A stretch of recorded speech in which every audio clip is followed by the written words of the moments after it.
मला खाली पडलेलं पाहून मागे काही अंतरावर तंबाखू मळत उभा धोंडीबा धावत आला. भीतीनं माझ्या काळजाची धडधड मात्र कमालीची वाढली होती.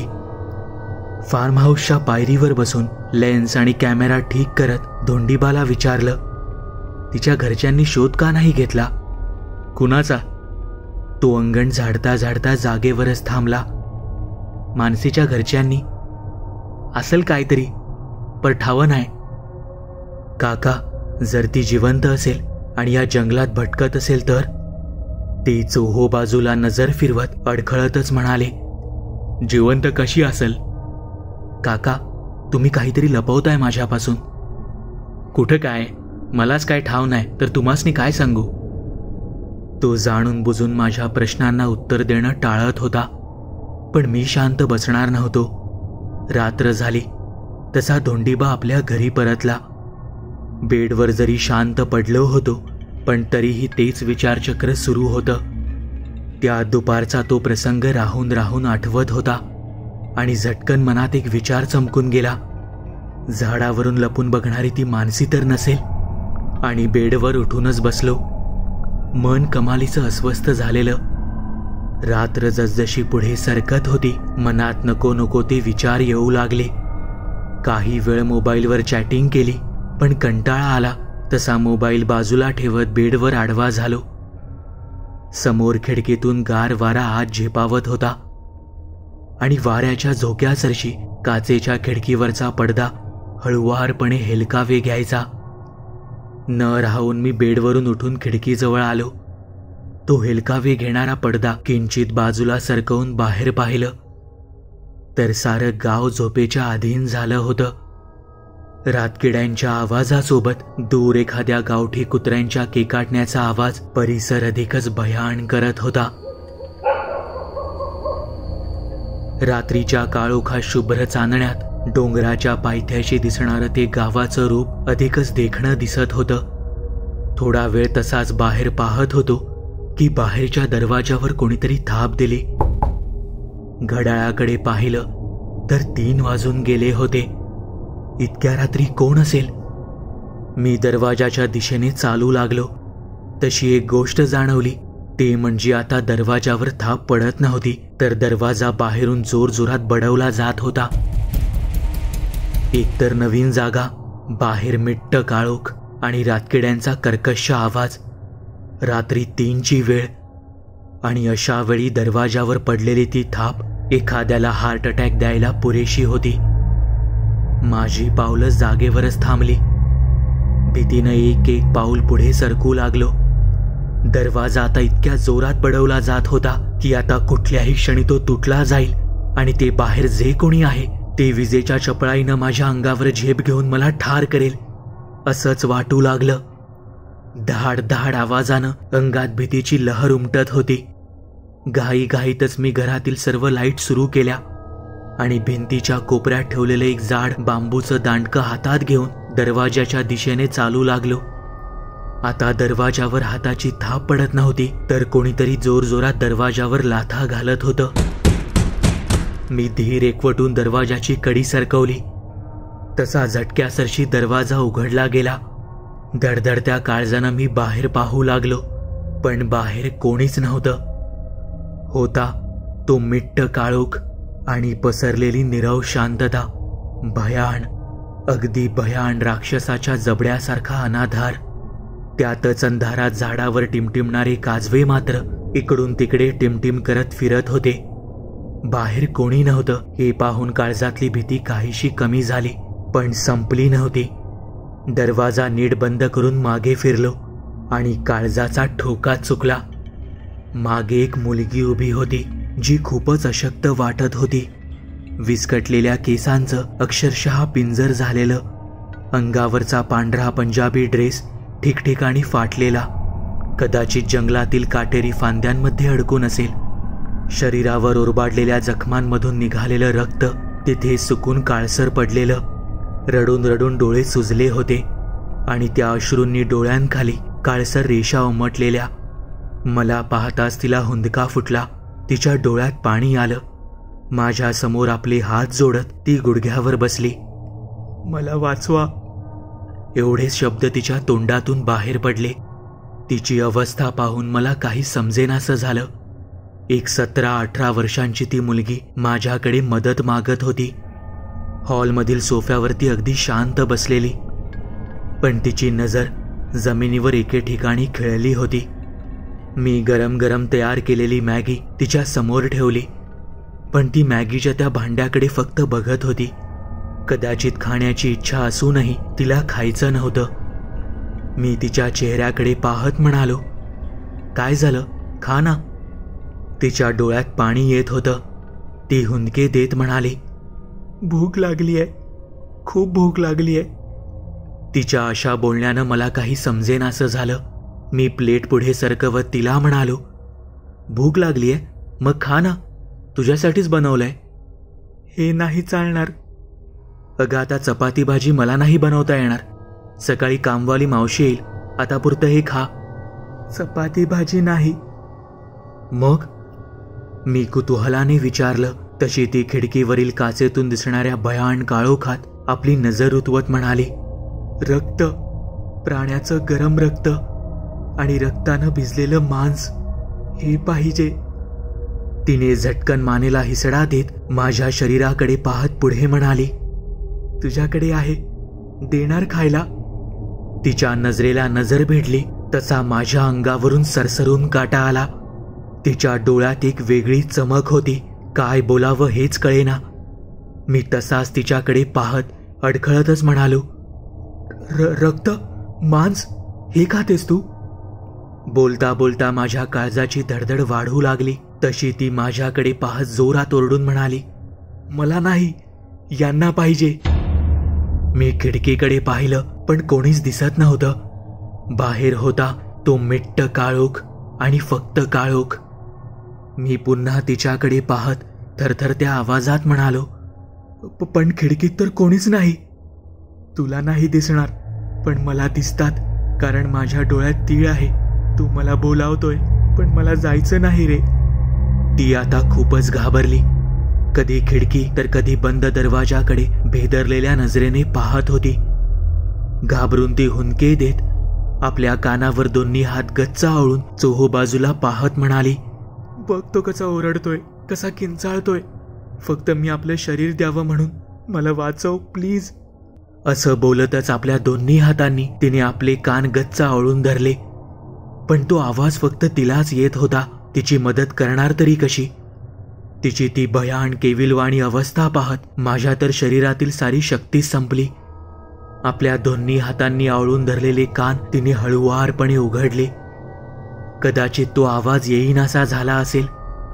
मघापासून थरथरणारं तिचं शरीर आता स्थिर होऊ लागलं. डोळ्यातली भीतीही कमी होऊ लागली. मी न राहून विचारलं, काय झालं? तो आवाज बंद झाला का? तिची नजर माझ्या मागे असलेल्या त्या दरवाजावर स्थिरावली. तसं मीही भीतीने वळून मागे दरवाजाकडे पाहिलं आणि दुसऱ्या क्षणी खिडकीवरील काच फुटल्याचा जोरात आवाज झाला. समोर पाहिलं तर ती मुलगी कुठेच दिसत नव्हती, पण खिडकीवरील काचेचा दरवाजा फुटला होता. धावत पुढे जाऊन पाहिलं तर ती बाहेरच्या काळोखात कुठेतरी नाहीशी झाली. पण माझी मात्र झोपच उडाली होती. कोण असेल ती? मानसी? पण धोंडीपातर म्हणत होता ती मेली होती. मग तिचं भूत झालं. पण ही तर जिवंत आहे. म्हणजे तिला खरंच भूतानं पछाडलंय की तिला एखादा मानसिक आजार आहे? भूतबीत काही नसतं, सगळ्या मनाचा खेळ असतो. तिला एखाद्या चांगल्या मानसोपचार तज्ञाची गरज आहे. किती सुंदर मुलगी आहे. या वयात मित्रमैत्रिणींसोबत फिरायचं, मजा मस्ती करायची. पण बिचारीला हे काय झालंय? ते काही नाही, आपण हिला मदत करायची, काहीही झालं तरीही. बेडवर पडूनच मी विचार करू लागलो आणि विचार करता करता झोपी गेलो. राधा मावशी, मनीचं भूत खरंच आहे की लोकांनी अफवा पसरवली आहे? किचनमध्ये नाश्ता बनवणाऱ्या राधा मावशींना मी खोदून खोदून विचारू लागलो. आता 60 पार केलेली राधा मावशी या गावातलीच. गावातील अशा बऱ्याच गोष्टी त्यांनी जवळून पाहिल्या असतील. तुला कोणी सांगितलं हे? राधा मावशींनी उलट मलाच प्रश्न केला. पण मी ऐकणार नव्हतो. धोंडीबाचं नाव न घेताच मी थाप मारायला सुरुवात केली. म्हणजे काल ना येताना एसटी मध्ये कंडक्टरला एक गावातला माणूस सांगत होता, राधा मावशीच, सॉरी, आपलं हे मनीचं भूत पाहिलं म्हणून. तू एसटीने आलास, मोटार घेऊन यायचं ना. मावशी जाणून बुजून मला सांगणं टाळत होती, पण मी माहिती काढणारच होतो, काही झालं तरीही. आज बाहेर जायचा अजिबात मूड नव्हता. कदाचित रात्री घडलेल्या त्या भयानक प्रकारामुळे असेल. पण असं का घडलं असावं? मानसीच्या अवस्थेला धोंडीबा तर कारणीभूत नसेल. राधा मावशी काहीच न बोलता आपलं काम करत होती. खूप वाटलं की रात्री घडलेला प्रकार मावशींना सांगावा, पण काहीच न बोलता मी आंघोळीला गेलो. आंघोळ सुरू केली होतीच की धोंडीबाचा आवाज आला. राधा मावशी आणि तो काहीतरी पुटपुटत होते, जसं राधा मावशी त्याला दबक्या आवाजात रागवत होत्या. मी बाथरूमच्या दरवाजाला कान लावले, पण नीट काही समजत नव्हतं. धोंडीबा चालत बाहेर गेल्याचा आवाज आला तसं मी माझी आंघोळ आवरून बाहेर पडलो. राधा मावशींनी एव्हाना स्वयंपाक आवरला होता. मी त्यांना ऐकू जाईल अशा आवाजात म्हणालो, धोंडीबा अजून कसा नाही आला? मला डोंगरावर जायचं होतं. मी खोटच बोलत होतो. काय की मला पण नाही दिसला. राधा मावशीच्या अडखळत बोलण्यावरून मला आता पक्क समजलं होतं की मानसी प्रकरणात धोंडीबा आणि राधा मावशी दोघेही आहेत. आता काही करून मानसीची भेट व्हायला हवी, कारण जर हे खरं असेल तर तिच्या जीवाला धोका आहे. मी एकटाच बाहेर पडलो. तसा राधा मावशीनं कोणाला तरी फोन लावल्याचं मला लक्षात आलं. मी चोरट्या नजरेने पाहत आपली बॅग आणि कॅमेरा घेऊन घराबाहेर पडलो. मानसीच्या शोधात निघालो. एका चिंचोळ्या वाटेने चालत मी डोंगरात बराच आत आलो होतो. आकाशात झेपावणारे पक्ष्यांचे थवेच्या थवे पाहताना माझ्या डोळ्यांचं पारणं फिटत होतं. हातातील कॅमेऱ्यात ते क्षण टिपत, वळालेला पालापाचोळा पायाखाली तुडवत जरा जपूनच चालत होतो, कारण करवंदीच्या हिरव्यागार झाडांचे बोटा एवढे लांब काटे असलेल्या फांद्या आडव्या तिडव्या पसरल्या होत्या.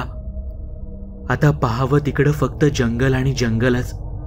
माणूस आणि वस्ती यांचा दूर दूरवर मागमूसही नव्हता. पण चालताना आणखी एक गोष्ट लक्षात आली की पावलांचा आवाज हा माझ्या एकट्याचा नाही, आणखी कोणीतरी आहे जे माझा पाठलाग करतंय. क्षणभर जागेवरच थांबत चोहोबाजूंनी नजर फिरवली, पण या घनदाट जंगलात दिसणार तरी कसं? मी पुन्हा माझी वाट धरली होती. तोच मागे कोणीतरी उभं असल्याचं जाणवलं. आता माझ्या मनात भीती उमटली. रात्री वाटणारी भीती आता दिवसाही मनात घर करू पाहत होती. पण परिस्थितीही तशीच होती. एका घनदाट जंगलात आपण इतके आत आलोय की पाहावं तिकडे फक्त आणि फक्त उंच हिरवीगार झाडं, वेडेवाकडे आकार घेत त्या झाडांवर आपला भार टाकून मोकळ्या झालेल्या वेली. आजूबाजूला झाडांच्या खोडात घर करून बसलेल्या किड्यांचा एक वेगळाच आवाज डोकं बधीर करणारा होता. डोकं बधीर करणारा आवाज आणि निरनिराळ्या पक्ष्यांचे, रानटी प्राण्यांचे चित्कार. एरवी बरे वाटत असले तरी या परिस्थितीत ते काळजाचा थरकाप उडवायला पुरेसे होते. ते कमी की काय म्हणून कोणाची तरी अनामिक चाहूल मला क्षणाक्षणाला जाणवत होती. आणि ते आता माझ्या मागे काही अंतरावर उभं असल्याचं जाणवलं. जीवाचा धोका ओळखून मी आधी पळायला चांगला रस्ता शोधला. डावीकडे एक बऱ्यापैकी चांगला रस्ता दिसला आणि हळुवारपणे मागे पाहिलं. तू पाहताच माझ्या तोंडून अडखळत पहिला प्रश्न बाहेर पडला. माझ्या समोर मानसी उभी होती. रुक्ष, निस्तेज, कसलीशी चेहऱ्यावर भीती होती. अंगावर तेच मळकटलेले फाटके कपडे. ती काहीतरी बोलण्याचा प्रयत्न करत होती, पण तिला भोवळ आली तशी ती धपकन जमिनीवर कोसळली. मी पटकन तिच्या जवळ जात बॅगेतून पाण्याची बाटली काढून हाताने थोडं पाणी तिच्या तोंडावर शिंपडलं.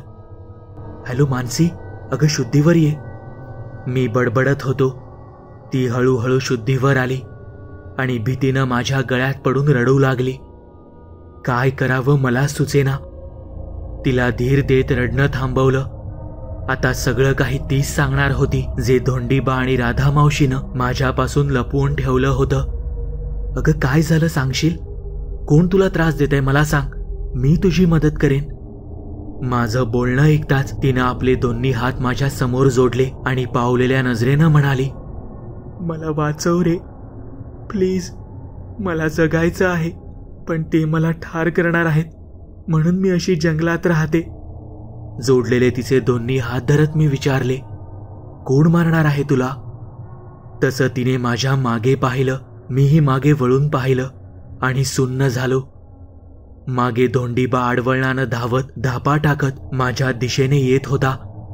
मी पुन्हा मानसीकडे पाहिलं, पण ती कुठेच नव्हती. ती पुन्हा त्या घनदाट जंगलात नाहीशी झाली होती. रोहित बाबा, किती शोधायचं तुम्हासनी? चला लवकर. त्यांना बराच दम लागलेला. मला शोधताय? काय झालं? असं बोलतच मी जमिनीवरची बॅग उचलली आणि कॅमेरा हातात घेऊन चालू लागलो. थोरलं मालक आणि तुमचा दोस्त आलाय. बाबा आलेत? मी आश्चर्याने विचारलं. चहाचा एक घोट घेत बाबांनी मला विचारलं, काय रे, कसा वाटला नवा परिसर? गाव छान आहे ना? निलेश पण फार्म हाऊससाठी जागा शोधत होता. म्हटलं आम्ही घेतलाय तिथंच बघ, छान परिसर आहे. मी काही बोलणार तोच धोंडीबा म्हणाला, आवो मालक, छान म्हणून काय विचारतायसा? लय भारी हाय आमचं गाव. रोहित बाबा तर नुसतं फोटो काढत फिरत असतात बघा. वर एक जागा आहे, त्या शेतकऱ्याला 4 पैक दिलं की खुश होईल. धोंडीबाच्या आवाजात भलता सुतावेळपणा होता. आणि तो शेतकरी नाही म्हटला तर?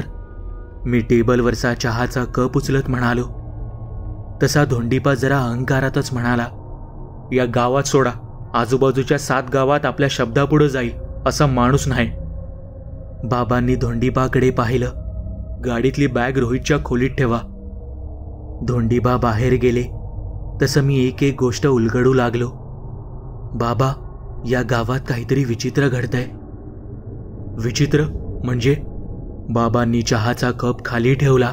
तसं बाबांच्या सोबत आलेल्या माझ्या डॉक्टर मित्राकडे पाहत म्हणालो, निलेश, तू डॉक्टर आहेस, त्यामुळे या गोष्टीवर विश्वास ठेवणार नाहीस, पण इथं या जंगलात एक मुलगी आहे. असं म्हणतात की तिला भूतानं झपाटलंय. धोंडीबानं जेव्हा मला सांगितलं तेव्हा आधी माझाही विश्वास बसत नव्हता, पण मी तिला त्या विचित्र अवस्थेमध्ये ओरडताना रडताना पाहिलंय. बाबा गाडीच्या डिकीची किल्ली द्यायला बाहेर गेले आणि माझ्याकडे पाहत हातातला चहाचा कप खाली ठेवत निलेश म्हणाला, कोण आहे ती मुलगी? नाव काय? मानसी. पटकन बोलून गेलो. तसा मागे सरकून बसत निलेश म्हणाला, मानसी? बरं, हा तिचा मानसिक आजार असू शकतो, कारण मी भूतभीत काही मानत नाही आणि नसतंच. सगळा मनाचा खेळ असतो. जे असेल ते असेल, पण तिला बरं करायला हवं. मला तिची अवस्था पाहवत नाही रे. मी बऱ्याच गोष्टी निलेशला सांगितल्या आणि त्यानंही मला मदत करण्याचं आश्वासन दिलं. माझे बाबा बाहेर मोटारीवर एक हात ठेवून धोंडीबाला रागातच काहीतरी सांगत असल्याचं माझ्या लक्षात आलं. निलेश माझ्या सोबत बोलत होता, पण माझं सारं लक्ष बाहेर त्या दोघांवर होतं. मी चोरून पाहतोय हे लक्षात येताच त्यांनी पाठ फिरवली. आता मला धोंडीबाचा किंचित घाबरलेला चेहरा तेवढाच काय तो दिसत होता. बाबांचं बोलणं ऐकून धोंडीबा फक्त मान डोलावत होता. कदाचित असं काहीतरी होतं जे माझ्यापासून लपवलं जात होतं. निलेश, बाबा आणि मी मोटारीमधून परिसर पाहायला निघालो. किर्र दाट जंगलातून जाणारा तो काळाकुट्ट डांबरी निर्मनुष्य रस्ता लख्ख सूर्यप्रकाशातही आजूबाजूच्या झाडांच्या सावलीनं वेढलेला होता. यांच्या गप्पा सुरू होत्या, पण माझं लक्ष कशातच लागत नव्हतं.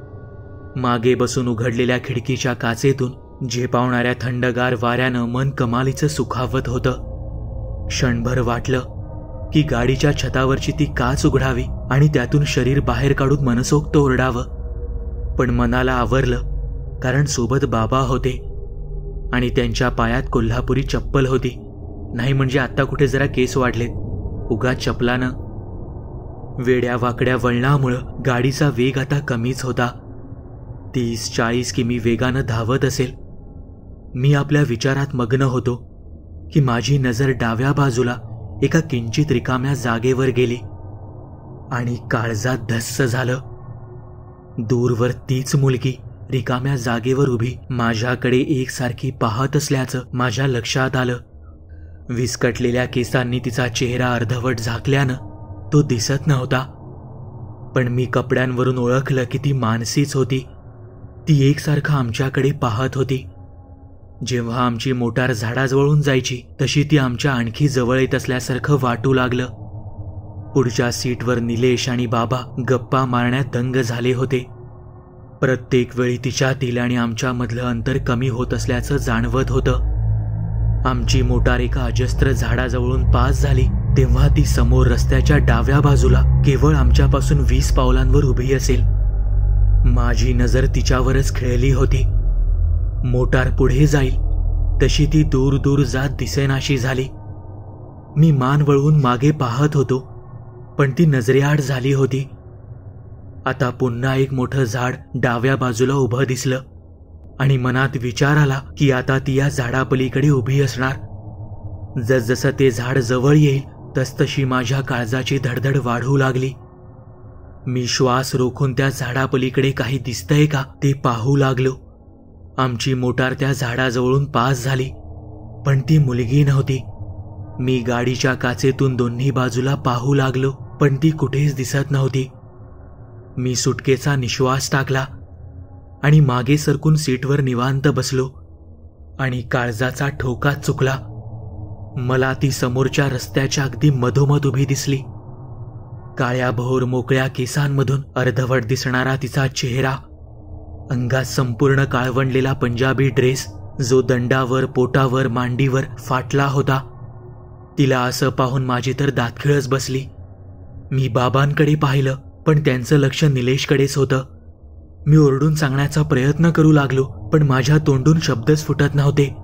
मी हातवारे करत बाबांना सावध करणार, तोच जसं शरीरच पॅरालाइज झालं. कसलीच हालचाल करता येईना, पण आमची मोटार मात्र तिच्या दिशेने वेगात निघालेली. आमच्यामधलं कमी होणारं अंतर पाहून भीतीने मात्र माझं काळीज जोरजोरात धडधडू लागलं. डोळे विस्फारून तिच्याकडे पाहत होतो, अगदी असहाय्य लाचार होऊन. आता ती काही अंतरावरच होती आणि झटक्यासरशी आमची मोटार तिला धडकलीच. पण ती नाहीशी झाली. मोटार अगदी सहज निघून गेली, पण ती कुठेच दिसत नव्हती. मी मागे वळून रस्त्यावर पाहिलं, पण काहीच नाही. सुटकेचा निश्वास टाकला. मागे सरकून बसलोच होतो की माझ्या बाजूच्या सीटवर बसलेली मानसी मला भयान नजरेनं पाहत असल्याचं जाणवलं.